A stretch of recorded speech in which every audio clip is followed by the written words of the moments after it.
Hi guys, പുതിയൊരു വീഡിയോയിലേക്ക് എല്ലാവർക്കും സ്വാഗതം. അപ്പോൾ +2 പരീക്ഷയും ഡിഗ്രി പരീക്ഷയൊക്കെ കഴിഞ്ഞു. അപ്പോൾ 3 ഇയർ LLB എൻട്രൻസ് എഴുതുന്നവരുണ്ട്, 5 ഇയർ LLB എൻട്രൻസ് എഴുതുന്നവരുണ്ട്.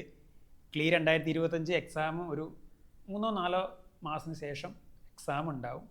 അപ്പോൾ എല്ലാവരും പഠിച്ചു തുടങ്ങിയെന്ന് വിചാരിക്കുന്നു. പഠിച്ചു തുടങ്ങിയില്ലെങ്കിൽ ഇപ്പം തന്നെ പഠിച്ചു തുടങ്ങുക. It's never to late. ഇപ്പോൾ പഠിച്ചു തുടങ്ങിയാൽ തന്നെ നിങ്ങൾക്ക് നല്ലൊരു കോളേജിൽ നിങ്ങൾക്ക് എന്ത് ചെയ്യാൻ പറ്റും, അഡ്മിഷൻ നേടാം നമുക്ക്. അപ്പോൾ ഇന്നത്തെ വീഡിയോ തുടങ്ങുമ്പോൾ തന്നെ ഞാനൊരു മിത്ത് ബ്രേക്ക് ചെയ്ത് തുടങ്ങാം, അല്ലെങ്കിൽ ഒരു മിത്ത് നമുക്ക് അങ്ങോട്ട് ബസ്റ്റ് ചെയ്യാം. ഓക്കെ, നമുക്ക് നമ്മുടെ ഒരു സപ്പോർട്ടർ ഒരു 1 വീക്ക് മുന്നേ അയച്ചൊരു മെസ്സേജ് നോക്കാം. Hi sir, I am Shruti from Ernakulam. I am interesting in law. ക്ലീ എക്സാം അറ്റൻഡ് ചെയ്യാൻ ഇൻട്രസ്റ്റ് ഉണ്ട്. സാർ, ഞാനൊരു ആവറേജ് സ്റ്റുഡൻ്റാണ്, എനിക്ക് ഫുള്ള് ഡൗട്ടാണ്. ഞാൻ ഒരുപാട് നാളായിട്ട് പല ആൾക്കാരുടെ നിന്നും കേൾക്കുന്ന ഒരു കാര്യമാണ്, സാർ ഞാനൊരു ആവറേജ് സ്റ്റുഡൻ്റാണ്, എനിക്ക് ക്ലീ എഴുതിയാൽ കിട്ടുമോ? സാർ ഞാനൊരു മലയാളം മീഡിയം സ്റ്റുഡൻ്റാണ്, എനിക്ക് ക്ലീ എഴുതിയാൽ കിട്ടുമോ? സാർ എനിക്ക് +2 അധികം മാർക്കൊന്നുമില്ല. സാർ എനിക്ക് ഡിഗ്രിക്ക് അധികം മാർക്കൊന്നുമില്ല, ജസ്റ്റ് പാസ്സാണ്, എനിക്ക് ക്ലീ എഴുതിയാൽ കിട്ടുമോ? ഡെഫിനറ്റ്ലി നിങ്ങൾക്ക് കിട്ടും, ഇല്ലേ? അങ്ങനത്തെ മിത്തുകളൊന്നും വേണ്ട, അതൊക്കെ വെറും മിത്തായി തന്നെ നിൽക്കട്ടെ. അതൊരു നമ്മൾ എന്തൊരു പണിക്ക് ഇറങ്ങുമ്പോഴും നമ്മുടെ ബാക്ക് ഓഫ് ദ മൈൻഡിൽ നമ്മളെ പിന്നോട്ട് വലിക്കുന്ന കുറച്ച് കാര്യങ്ങൾ, അതിൽ വലിയ കാര്യമൊന്നുമില്ല, പക്ഷേ എന്ത് ചെയ്യും, അതിങ്ങനെ പിന്നോട്ട് വലിക്കും. അങ്ങനത്തെ ഒരു കാര്യങ്ങളായിട്ട് മാത്രം അത് കണ്ടാൽ മതി. ഓക്കെ, നമ്മുടെ ഈ എൻട്രൻസിന് എഴുതാൻ ഡിഗ്രിക്ക് മിനിമം മാർക്ക് മതി, 45ഉം 42ഉം 40% മതി. +2ലും അതുപോലെ തന്നെ 5 ഇയർ LLB എഴുതണമെങ്കിൽ 45ഉം 42ഉം 40% ഒക്കെ മതി. അപ്പോൾ അതായത് മിനിമം മാർക്ക് മതി നമ്മുടെ എൻട്രൻസ് എഴുതാം. അപ്പോൾ നിങ്ങളുടെ പാസ്റ്റ് ഒന്നും ഇവിടെ മാറ്റർ ചെയ്യുന്നില്ല. ഓക്കെ, ഇപ്പോൾ +2ൽ നിങ്ങൾക്ക് 90 ഉണ്ടോ, 80 ഉണ്ടോ, 70 ഉണ്ടോ, ഇപ്പോൾ 100% ഉണ്ടോ, ഡിഗ്രിക്ക് നിങ്ങൾക്ക് ഡിസ്റ്റിങ്ഷൻ ഉണ്ടോ, ഫസ്റ്റ് ക്ലാസ് ഉണ്ടോ, സെക്കൻഡ് ക്ലാസ് ഉണ്ടോ, അതൊന്നും ഇവിടെ മാറ്റർ ചെയ്യുന്നില്ല. നിങ്ങളുടെ പാസ്റ്റ് ഒന്നും ഇവിടെ ഒട്ടും തന്നെ മാറ്റർ ചെയ്യുന്നില്ല. ഈ ഒരു എൻട്രൻസിനെ എങ്ങനെ സമീപിക്കുന്നു, ഈ സിലബസിനെ നിങ്ങൾ എങ്ങനെ ഡീൽ ചെയ്യുന്നു, അല്ലെങ്കിൽ നിങ്ങൾ ഇനി വരുന്ന ഒരു സമയം, ഇനി വരുന്ന 3-4 മന്ത്സ് എങ്ങനെ കൃത്യമായിട്ട് ഇരുന്ന് പഠിക്കുന്നു, അതനുസരിച്ചിരിക്കും നിങ്ങളുടെ ഒരു സക്സസ്. ഇതെന്ന് പറയുന്നത്, എൻട്രൻസ് എന്ന് പറയുന്നത് ഡിഫറെൻറ്റ് ഗെയിമാണ്. ഓക്കെ, നിങ്ങൾക്ക് +2ൽ 99% മാർക്കുണ്ടോ, 100% മാർക്കുണ്ട് വെച്ച് എൻട്രൻസ് ക്ലിയർ ആവണമെന്നില്ല, ചെയ്യണമെന്നില്ല. നിങ്ങൾക്ക് ഇവിടെ ഒരു എക്സ്ട്രാ എഡ്ജ് ഒന്നും കിട്ടാൻ പോകുന്നില്ല.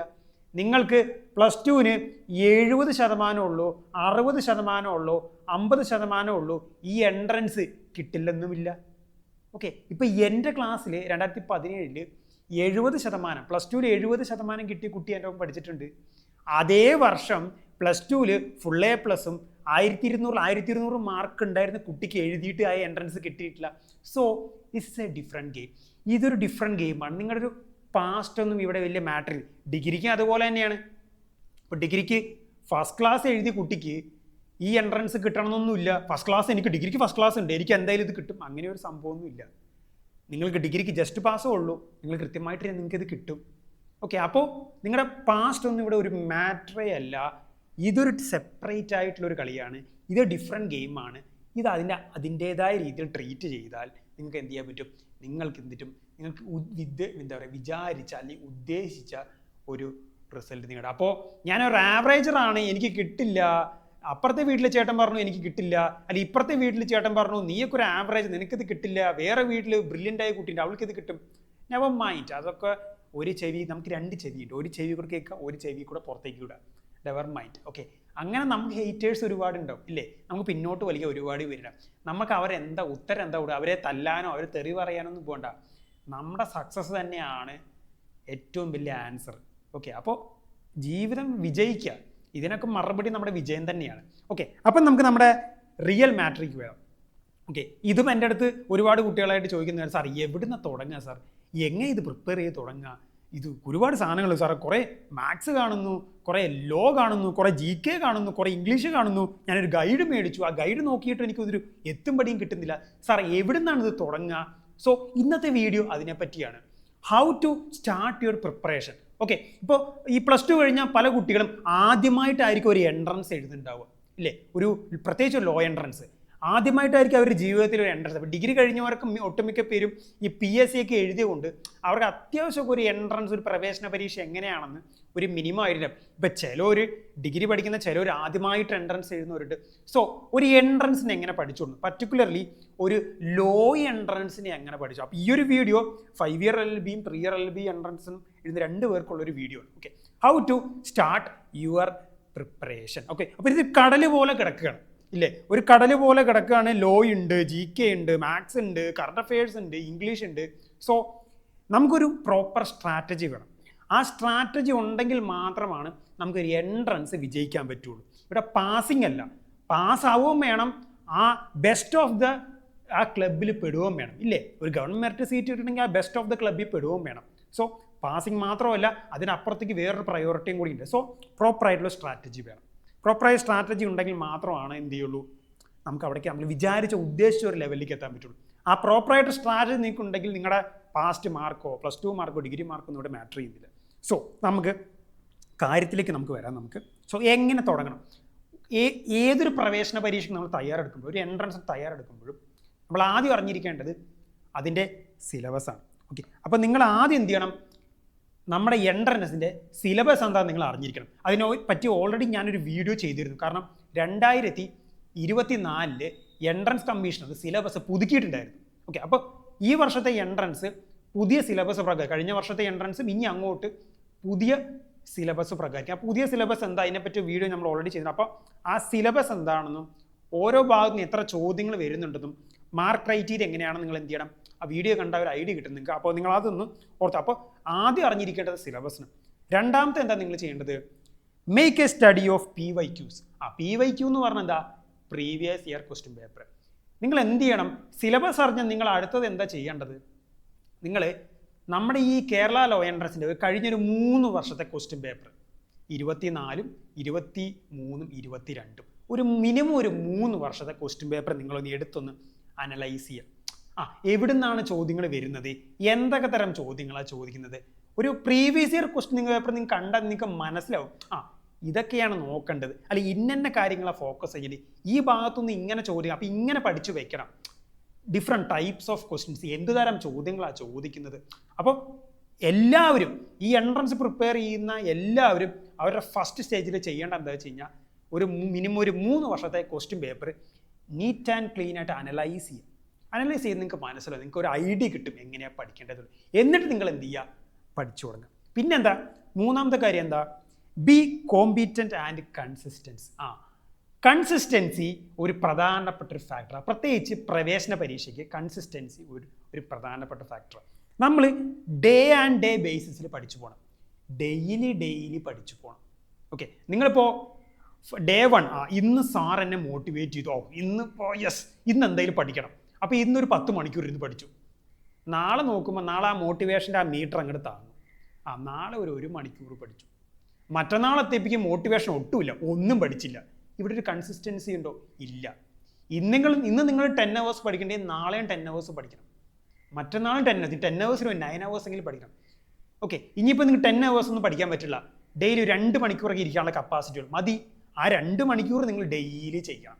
സോ കൺസിസ്റ്റൻസി ഒരു മെയിൻ ഫാക്ടറാണ്. ഒരു സാധനം നിങ്ങൾ ചെയ്യുന്നുണ്ടെങ്കിൽ, ഇപ്പോൾ ഒരു ആവറേജ് ഒരു 4 മണിക്കൂർ വെച്ച് നിങ്ങൾ ഡെയിലി പഠിക്കണമെങ്കിൽ എല്ലാ ദിവസവും മുടങ്ങാതെ അത് ചെയ്യണം.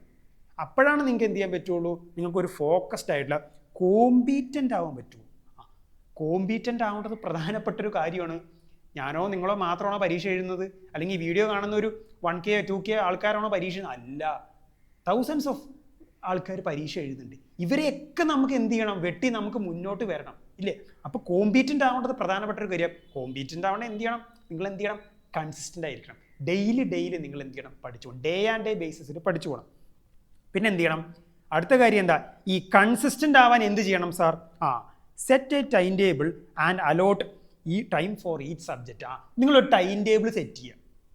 ഇപ്പം നമുക്കറിയാം 4 പ്രധാനപ്പെട്ട സബ്ജക്റ്റുകളോ, ലീഗൽ ആപ്റ്റിറ്റ്യൂഡ് ഉണ്ട്, ജനറൽ ഇംഗ്ലീഷ് ഉണ്ട്, GK ആൻഡ് കറണ്ട് അഫയേഴ്സ് ഉണ്ട്, പിന്നെ അരിത്തമെറ്റിക് ആൻഡ് ലോജിക്കൽ റീസൺ. അപ്പം 4 മെയിൻ സബ്ജക്ട്സാണ് ഉള്ളത്. ഈ 4 മെയിൻ സബ്ജക്ട്സിന് വേണ്ടി നിങ്ങൾ എന്ത് ചെയ്യണം, ടൈം ഡിവൈഡ് ചെയ്ത് വെക്കുക.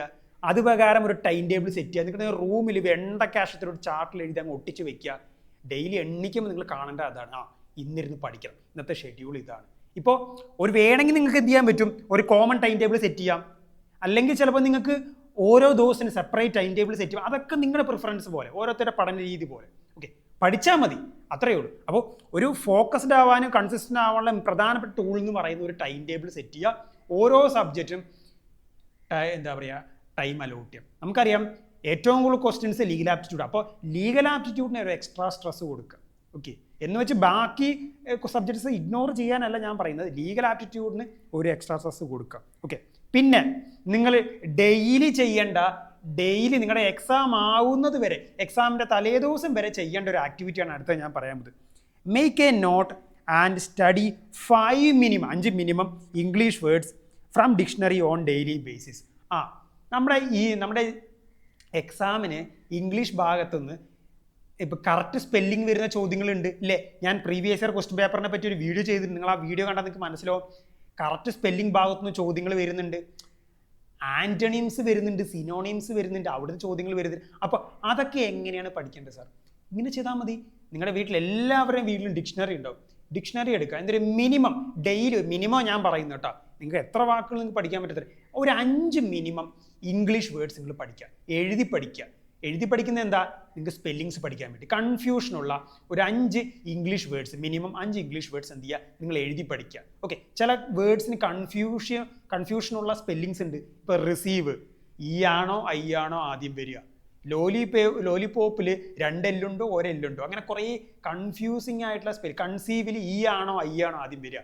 അപ്പോൾ ചില വാക്കുകളുണ്ട്, അങ്ങനെ കൺഫ്യൂഷൻ വരുന്ന വാക്കുകൾ നിങ്ങൾ എഴുതി പഠിക്കുക. ഒപ്പം ആ വാക്കും അതിൻ്റെ സ്പെല്ലിങ്ങും അതിൻ്റെ അർത്ഥവും പഠിക്കുക. അപ്പോൾ ആൻറ്റോണിംസ് സിനോണിംസ് ഭാഗം അതും കവർ ചെയ്ത് പോയി. ഇങ്ങനെ ഒരു ഡെയിലി ഒരു മിനിമം ഒരു 5 വാക്ക് പഠിക്കുക. അങ്ങനെ ഒരു 4 മാസം നിങ്ങൾ ഡെയിലി ഒരു 5 വാക്ക് പഠിക്കുമ്പോൾ തന്നെ ഏകദേശം എത്ര വാക്കുകളായി? ഒരു മാസം ചെയ്താൽ തന്നെ 150 വാക്കുകളായി. അങ്ങനെ 4 മാസം ഏകദേശം എത്രയായി ഇല്ലേ? ഏകദേശം 600 വാക്കുകളായി. 600 ഇംഗ്ലീഷ് വേർഡ്സ് നിങ്ങൾ പഠിക്കുന്നത്. ഇത് ഡേ ആൻഡ് ഡേയിൽ നിങ്ങൾ ചെയ്യുമ്പോൾ കുഴപ്പമില്ല. പക്ഷേ എക്സാമിൻ്റെ അവസാനത്തെ 10 ദിവസം ഇരുന്നിട്ട് 600 വാക്കുകൾ പഠിക്കാമെന്ന്, ഇംഗ്ലീഷ് വാക്കുകൾ പഠിക്കാമെന്ന് പറഞ്ഞാൽ പ്രാക്ടിക്കൽ ആയിട്ടുള്ള കാര്യം അല്ല. ബട്ട് ഡെയിലി നിങ്ങൾ ചെയ്തു പോയ എന്താണ് അത് നിങ്ങൾക്ക് ഒരുപാട് ഹെൽപ്ഫുൾ ആണ്. ചിലപ്പോൾ ഇന്നോ നാളെയോ അല്ലെങ്കിൽ ചിലപ്പോൾ എക്സാമിൻ്റെ തലേ ദിവസമോ നിങ്ങൾ എഴുതി പഠിക്കുന്ന ഒരു ഇംഗ്ലീഷ് വാക്കായിരിക്കും തൊട്ടടുത്ത ദിവസത്തെ ക്വസ്റ്റ്യൻ പേപ്പറിൽ കിടക്കുന്നുണ്ടാവുക ഇല്ലേ? അങ്ങനെയാണെങ്കിൽ ആ 3 മാർക്ക് നിങ്ങളുടെ കയ്യിലായില്ലേ, കീശയിലായില്ലേ? അങ്ങനെയൊക്കെ നിങ്ങൾ ഫോക്കസ് ചെയ്യണം. ഞാൻ ഈ പറയുന്നതൊക്കെ നിങ്ങൾക്ക് വളരെ സിമ്പിളായി തോന്നുമ്പോൾ സാർ ഡെയിലി 5 വാക്ക് പഠിച്ചാൽ ഇപ്പോൾ എന്തൊക്കെ ഉണ്ടാവും? ചിലപ്പോൾ ഞാൻ പഠിച്ചതെന്ന് വരുമോ? ഗൈസ്, ചെറിയ കാര്യങ്ങളാണ്, but small things always makes big difference. അപ്പോൾ ചെറിയ ബേസിക്കായ കാര്യങ്ങൾ നിങ്ങൾ എന്ത് ചെയ്യുക, ഫോക്കസ് ചെയ്യുക. ആ ബേസിക്സ് നിങ്ങൾ കറക്റ്റ് ചെയ്ത് പോവുക. അപ്പോൾ നിങ്ങൾക്ക് എന്ത് ചെയ്യാൻ പറ്റും, റിസൾട്ട് കിട്ടും. പിന്നെ study GK on daily base. GK പഠിക്കാൻ നിങ്ങൾക്ക് എന്ത് ചെയ്യുക, ഒരു ബുദ്ധിമുട്ടുമില്ല. DK പഠിക്കാൻ നിങ്ങൾക്ക് പ്രത്യേക ക്ലാസ് ഒന്നും വേണ്ട. അപ്പോൾ ചെറുപ്പം തൊട്ടേ നമ്മൾ GK സബ്ജക്റ്റ് നമുക്കുണ്ട് ഇല്ലേ? അപ്പോൾ ആ GK നിങ്ങൾ എന്ത് ചെയ്യുക, ഡെയിലി ഓരോ ടോപ്പിക് എടുത്ത് നിങ്ങൾക്ക് previous year question papers analyse ചെയ്യാൻ നിങ്ങൾക്ക് മനസ്സിലുണ്ട്. GK എവിടെ നിൽക്കുക, ആ ടോപ്പിക്സ് എടുത്ത് എന്ത് ചെയ്യുക, അതിൻ്റെ ഇപ്പോൾ ഓൺലൈൻ ഒരുപാട് സോഴ്സുകൾ, യൂട്യൂബ് ചാനൽസ് ഉണ്ട്, യൂട്യൂബ് മെറ്റീരിയൽസ് ഉണ്ട്. ഒതൻറ്റിക്കായ മെറ്റീരിയൽസ് ഫോളോ ചെയ്യാമെന്ന് ഉറപ്പ് വരുത്തുക. അങ്ങനെ നിങ്ങൾ ഡെയിലി നിങ്ങൾ എന്ത് ചെയ്യുക, GK പഠിക്കുക. GKക്ക് ഇത്ര, ഞാൻ പറഞ്ഞില്ല ഓരോ സബ്ജക്റ്റിനും ഇത്ര ടൈം മാറ്റി വെക്കും. GK പഠിക്കാൻ ഇത്ര ടൈം നിങ്ങൾ മാറ്റിക്കും. GKക്ക് പ്രത്യേക ക്ലാസ് ഉണ്ട്, അതൊക്കെ നമുക്ക് സെൽഫ് സ്റ്റഡിയാണ് ഇല്ലേ? നമ്മൾ ഒരിക്കലും ഇപ്പം നിങ്ങൾ പലരും പല കോച്ചിങ് സെൻറ്ററിലും നിങ്ങൾ എന്ത് ചെയ്യുക, എൻറോൾ ചെയ്തിട്ടുണ്ടാവും. ഓക്കെ, അപ്പോൾ ഒരിക്കലും കോച്ചിങ്ങിൽ തരുന്നത് മാത്രം കൊണ്ട് നിങ്ങൾ ഒതുങ്ങി പോകരുത്. കോച്ചിങ്ങിൽ തരുന്നതിൻ്റെ ഒപ്പം നിങ്ങൾ നിങ്ങളുടെ കയ്യിൽ നിന്ന് എക്സ്ട്രാ ആയിട്ട് ഇടുക. ഓക്കെ, അപ്പോഴാണ് നമ്മുടെ സ്റ്റഡീസ് എന്ത് ചെയ്യുക, ഫുൾഫിൽ ആവുള്ളൂ, നമുക്ക് എഫക്റ്റീവ് ആയിട്ടൊരു റിസൾട്ട് കിട്ടുള്ളൂ. അടുത്ത നമുക്ക് നോക്കാം. അടുത്തെന്താ, read newspaper and make note of current affairs. അതും ഡെയിലി ബേസിസിൽ ചെയ്യേണ്ട ഒരു കാര്യമാണ്. അപ്പോൾ ഡെയിലി ബേസിസ് ചെയ്യുന്ന രണ്ടാമത്തെ ആക്ടിവിറ്റിയാണ്.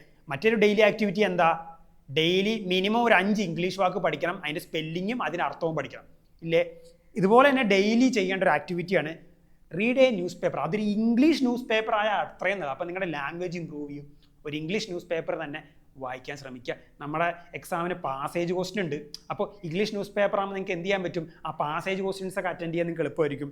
എന്നിട്ട് എന്ത് ചെയ്യുക, ന്യൂസ് പേപ്പർ വായിക്കുക, അതിലെ പ്രധാനപ്പെട്ട കറണ്ട് അഫയേഴ്സ് നിങ്ങൾ എന്ത് ചെയ്യുക, നോട്ട് ചെയ്ത് വയ്ക്കുക. അത് ഡെയിലി ഡേ ആൻഡ് ഡേ ബേസിസിൽ നിങ്ങൾ ചെയ്യണം. ഓക്കെ, ഒരു കഴിഞ്ഞ വർഷം ഓഗസ്റ്റിലാണ് പരീക്ഷ നടന്നത്. അപ്പോൾ ഈ വർഷം ഓഗസ്റ്റ്, ആ 1 ഇയർ കാലയളവിൻ്റെ കറണ്ട് അഫയേഴ്സ് നിങ്ങൾ ഫോക്കസ് ചെയ്യേണ്ടത്. പ്രത്യേകിച്ച് എക്സാമിൻ്റെ, ഈ വർഷത്തെ എക്സാമിൻ്റെ ലാസ്റ്റ് 6 മന്ത്സിൻ്റെ കറണ്ട് അഫയേഴ്സ് ഗ്രേറ്റർ ഇമ്പോർട്ടൻസ് കൊടുക്കുക. പിന്നെ നിങ്ങൾ അടുത്തത് നിങ്ങൾ ഡെയിലി ബേസിസിൽ ചെയ്യേണ്ട ഒരു ആക്ടിവിറ്റിയാണ് സ്റ്റഡി ഒരു 5 ഇഡിയംസ് ആൻഡ് ഫ്രേസ് ഒരു 5 വൺ വേർഡ് സബ്സ്റ്റിറ്റ്യൂഷൻ അങ്ങനത്തെ ഉള്ള കാര്യങ്ങൾ ഡെയിലി ഒരു 5 വെച്ച് പഠിച്ചു പോകാൻ നിങ്ങൾ. ഓക്കെ, അതുപോലെ ഡെയിലി ഒരു 5 ആൻറ്റോണിയംസ്, ഡെയിലി ഒരു 5 സിനോണിയംസ്. ഒക്കെ ഇത് ഡെയിലി നിങ്ങൾ ചെയ്യുമ്പോൾ നിങ്ങൾക്ക് എന്ത് ചെയ്യില്ല, നിങ്ങളുടെ പഠനം ഇമ്പ്രൂവ് ചെയ്യണം നിങ്ങളുടെ. ഓക്കെ, നമ്മുടെ എക്സാമിൻ്റെ സമയത്ത് ഒരു 10 ദിവസം കൊണ്ട് 1000 ഇംഗ്ലീഷ് വാക്കോ അല്ലെങ്കിൽ 500 ഇംഗ്ലീഷ് വാക്കോ അല്ലെങ്കിൽ 500 ആൻറ്റോണിയംസ് 500 സിനോണിയംസോ പഠിക്കുക എന്നുള്ളത് എളുപ്പമായിട്ടുള്ള കാര്യമാണ്. So do it day and day. Okay, ഇനി എന്താ, take help from PSC aspirants. കേരളത്തിലെ എല്ലാ വീടുകളിലും മിനിമം ഒരു PSC കാരന് അല്ലെങ്കിൽ PSC കാരി ഉണ്ടാവും ഇല്ലേ? അപ്പോൾ PSC പഠിക്കുന്ന ചേട്ടനും ചേച്ചിമാരുണ്ടാവും, അവരുടെ അടുത്തുനിന്ന് ഹെൽപ്പ് ചോദിക്കുക.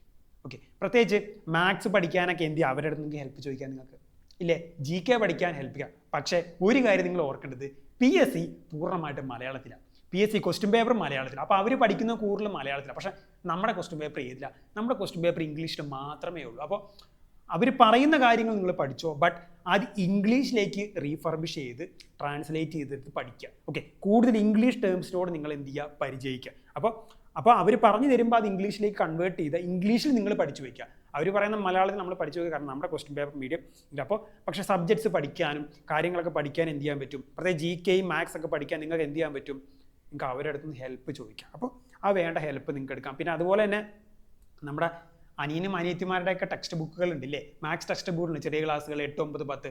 അവിടുത്തെ ബേസിക് മാത്സ് ഒക്കെയാണ് നമുക്ക് ചോദിക്കുന്നത്. Profit and loss, simple interest, work and time, average, ratio, ഇതൊക്കെയാണ് നമുക്ക് ചോദിക്കുന്നത്. ഓക്കെ, അപ്പോൾ അവരുടെ ടെക്സ്റ്റ് ബുക്കുകൾ എടുക്കുക, അതിൽ നിന്ന് ക്വസ്റ്റ്യൻസ് പ്രാക്ടീസ് ചെയ്ത് പഠിക്കുക. പിന്നെ അതുപോലെ revision is mandatory. Revision under rated ആയിട്ടുള്ള കാര്യം, വളരെ പ്രധാനപ്പെട്ട ഒന്നാണ് റിവിഷൻ. കോമ്പറ്റീറ്റീവ് എക്സാമിനെ സക്സീഡ് ചെയ്യണമെങ്കിൽ റിവിഷൻ മസ്റ്റാണ്. റിവിഷൻ ഡെയിലി ബേസിസ് ചെയ്യണം, വീക്കിലി ബേസ് ചെയ്യണം, മന്ത്ലി ബേസിസിൽ ചെയ്യണം. കാരണം നമ്മൾ തൗസൻഡ്സ് ഓഫ് കാര്യങ്ങൾ പഠിക്കുന്നുണ്ട്. ഓക്കെ, ഒരറ്റത്തുനിന്ന് പഠിച്ചു വരുമ്പോൾ മറ്റേ അറ്റം മറന്നു. അപ്പോൾ നിങ്ങൾ ഒരു ദിവസം ഇത്രയും കാര്യങ്ങൾ പഠിക്കുന്നുണ്ടെങ്കിൽ ആ കാര്യം റിവൈസ് ചെയ്തതിന് ശേഷം മാത്രം നിങ്ങൾ കിടക്കാൻ പാടുള്ളൂ. ഓക്കെ, അപ്പോൾ ഒരു സിഗ്നിഫിക്കൻറ്റ് എമൗണ്ട് നിങ്ങൾ പഠിക്കുന്നുണ്ടെങ്കിൽ അതിൻ്റെ അത്രയൊരു പ്രൊപ്പോർഷണൽ ടൈം നിങ്ങൾ റിവിഷൻ ചെയ്യാനും വരാം. അപ്പോൾ സ്റ്റഡി റിവിഷൻ സൈക്കിൾ പോലെ കണ്ടിന്യൂ ചെയ്യണം. സ്റ്റഡി ചെയ്യണം, ഒപ്പം തന്നെ റിവിഷനും ചെയ്യണം. കാരണം നമ്മുടെ എക്സാമിന് എന്താണ് നെഗറ്റീവ് മാർക്ക് ഉണ്ട്. അപ്പോൾ ഇങ്ങനെ കണ്ടിന്യൂസ് ആയിട്ട് നമ്മൾ എന്ത് ചെയ്യണം, ഇങ്ങനെ ഫീഡ് ചെയ്തുകൊണ്ടേ നമ്മൾ ഇരിക്കണം. ഓക്കെ, ക്വസ്റ്റ്യൻ പ്രാക്ടീസ് മറ്റൊരു പ്രധാനപ്പെട്ട ഒരു, ഈ കോമ്പറ്റീറ്റീവ് എക്സാമിന് സക്സീഡ് ചെയ്യണമെങ്കിൽ മറ്റൊരു പ്രധാനപ്പെട്ട കാര്യമാണ് ക്വസ്റ്റ്യൻ പ്രാക്ടീസ്. ക്വസ്റ്റ്യൻ പ്രാക്ടീസ് എന്ന് പറഞ്ഞാൽ എന്താ, നമ്മളിപ്പോൾ ഒരു സബ്ജക്റ്റ് പഠിച്ചു, ആ സബ്ജക്റ്റിൽ നിന്ന് വരുന്ന മൾട്ടിപ്പിൾ ചോയ്സ് ക്വസ്റ്റ്യൻസ് നമ്മൾ ചെയ്യണം. നമ്മൾ ഇപ്പോൾ IPC പഠിച്ചു അല്ലെങ്കിൽ BNS പഠിച്ചു, അതിൽ നിന്ന് വരുന്ന ചോദ്യങ്ങളും, GK പഠിച്ചു, GKയിൽ നിന്ന് MCQs പ്രാക്ടീസ് ചെയ്യുക. അപ്പോൾ ക്വസ്റ്റ്യൻ പ്രാക്ടീസ്, സബ്ജക്ട് സ്റ്റഡീസ് നമ്മൾ ഒതുങ്ങരുത്, അതിനോടൊപ്പം നമ്മളെ കൂടുതൽ ക്വസ്റ്റ്യൻസ് നമ്മൾ പ്രാക്ടീസ് ചെയ്യുക. അപ്പോഴാണ് നിങ്ങളുടെ സ്റ്റഡീസ് കംപ്ലീറ്റ് ആവുള്ളൂ. സബ്ജക്റ്റ് പഠിച്ചുകൊണ്ട് നിങ്ങളുടെ സ്റ്റഡീസ് കംപ്ലീറ്റ് ആവില്ല. അതുമായി ബന്ധപ്പെട്ട ചോദ്യങ്ങൾ ചെയ്യുമ്പോഴാണ് എന്ത് ചെയ്തുള്ളൂ, നിങ്ങളുടെ സ്റ്റഡീസ് കംപ്ലീറ്റ് ആവുള്ളൂ. ഓക്കെ, പിന്നെന്താ, അവോയ്ഡ് ഡിസ്ട്രാക്ഷൻസാണ്. ഇപ്പോഴത്തെ കാലത്ത് ഏറ്റവും വലിയ ഡിസ്ട്രാക്ഷൻ എന്ന് പറയുന്നത് മൊബൈൽ ഫോണാണ്. മൊബൈൽ ഫോണൊന്ന് മാറ്റി വെക്കാനൊന്നും ഞാൻ പറയുന്നില്ല, അതൊക്കെ ഒരു ട്രഡീഷണൽ കൺസെപ്റ്റാണ് ഇല്ലേ. മൊബൈൽ ഫോണും കൊണ്ട് ഒരുപാട് ഉപകാരങ്ങളുണ്ട്. നിങ്ങൾക്ക് പഠിക്കുമ്പോൾ നിങ്ങൾക്ക് യൂട്യൂബിൽ ക്ലാസ്സുകൾ എടുക്കാം, നിങ്ങൾക്ക് ഇല്ലേ, നിങ്ങൾക്ക് സ്റ്റഡി മെറ്റീരിയൽസ് എടുക്കാം, ഒരു ബുദ്ധിമുട്ടും ഇല്ല. ബട്ട് ഡിസ്ട്രാക്ഷൻസ് ഉണ്ട്. ആ ഡിസ്ട്രാക്ഷൻസ് ഉള്ള ആപ്പുകളൊക്കെ നിങ്ങൾ എന്ത് ചെയ്യുള്ളൂ, കുറച്ച് നാളത്തേക്ക്, ഒരു 3-4 മാസത്തേക്ക് ഒഴിവാക്കി മാറ്റിവെക്കുക. അത് നിങ്ങൾക്ക് ഈ ഒരു പ്രിപ്പറേഷൻ ഇപ്പോൾ എന്താ അഡ്വാൻറ്റേജായ രീതിയിൽ നിങ്ങൾ ഉപയോഗിക്കാം. ഓക്കെ, ഇൻസ്റ്റാഗ്രാമ് കുറച്ച് കാലത്തേക്ക് മാറ്റി വെക്കുന്നേ, നമുക്ക് ലോ കോളേജിൽ അഡ്മിഷൻ എടുത്ത് കഴിഞ്ഞ് നമുക്ക് അവിടെ ലോ കോളേജ് ഗേറ്റിൻ്റെ മുന്നിൽ നിന്ന് ഫോട്ടോ സ്റ്റോറിയാക്കി ഇടാം. അപ്പം നമുക്ക് ഇൻസ്റ്റാഗ്രാമിൽ കയറാം. നവംബർ 1 ലോ കോളേജിൽ ക്ലാസ് പോകും. അപ്പോൾ നവംബർ 1 നമുക്ക് എന്ത് ചെയ്യാം, നമുക്ക് ഇഷ്ടപ്പെട്ട ലോ കോളേജ് ഫ്രണ്ടിൽ നിന്നുള്ള ഫോട്ടോ നമുക്ക് അങ്ങ് അപ്ഡേറ്റ് ചെയ്യാം. അപ്പം നിങ്ങൾ എന്ത് ചെയ്യാൻ പറ്റും, നിങ്ങൾ ഇൻസ്റ്റാഗ്രാം എടുത്താൽ മതി, അല്ലെങ്കിൽ സ്നാപ്ചാറ്റ് എടുത്താൽ മതി. ഓക്കെ, അപ്പോൾ ഇത്രയും കാര്യങ്ങളാണ് പ്രധാനമായിട്ട് എനിക്ക് ഷെയർ ചെയ്യാനുള്ളത്. അപ്പോൾ ഒരു ബിഗിനറെ സംബന്ധിച്ചോളം പ്രിപ്പയർ ചെയ്യാൻ തുടങ്ങുന്ന സമയത്ത് എന്തൊക്കെ ചെയ്യണം, എങ്ങനെ ചെയ്യണം എന്നുള്ള ഒരുപാട് കൺഫ്യൂഷൻ ഉണ്ട്. ഓക്കെ, അപ്പോൾ നിങ്ങൾക്ക് ഞാൻ പറഞ്ഞില്ലേ, ഈ ഒരു ജേണി ഇതൊരു യാത്രയായിട്ട് നിങ്ങൾ കൂട്ടാൻ മതി. ഈ യാത്രയിൽ നിങ്ങൾക്ക് ഒരുപാട് പ്രശ്നങ്ങളുണ്ടാവും. ഓക്കെ, നമ്മൾ ആ പ്രശ്നങ്ങളിലെല്ലാം ഫോക്കസ് ചെയ്യേണ്ടത് നമ്മുടെ ഡെസ്റ്റിനേഷൻ എന്താണ്, ഗവൺമെൻറ് മെറിറ്റ് സീറ്റ്. ആ ഡെസ്റ്റിനേഷനിൽ മാത്രം നിങ്ങൾ ഫോക്കസ് ചെയ്താൽ മതി. അതിനിടയിൽ വരുന്ന എന്ത് ചെയ്യാനുള്ള ഒബ്സ്റ്റക്കിൾസ് ഒന്നും നിങ്ങൾ എന്ത് ചെയ്യാതെ നിങ്ങൾ പിന്നോട്ട് വലിക്കരുത്. Okay, be professional in your life and be professional in your mind set, and നിങ്ങളുടെ മൈൻഡ് സെറ്റ് എപ്പോഴും അപ്ഡേറ്റ് ചെയ്ത് നിർത്തുക. ഓക്കെ, അപ്പോൾ ഇത്രയും കാര്യങ്ങൾ പ്രധാനമായിട്ട് ഈ ഇതിൽ പറയാനുള്ളത്. ബാക്കി കാര്യങ്ങളൊക്കെ എൻ്റെ ടെലഗ്രാം ചാനലിൽ ഞാൻ അപ്ഡേറ്റ് ചെയ്യുന്നുണ്ട്. ലിങ്കും കാര്യങ്ങളൊക്കെ ഡിസ്ക്രിപ്ഷനിൽ കൊടുത്തിട്ടുണ്ട്. അപ്പോൾ നിങ്ങൾക്ക് കണ്ടന്റ് ഹെൽപ്ഫുൾ ആയെങ്കിൽ ഉറപ്പായിട്ടും സപ്പോർട്ട് ചെയ്യുക, ലൈക്ക് ചെയ്യുക, സബ്സ്ക്രൈബ് ചെയ്യുക. Thank you guys.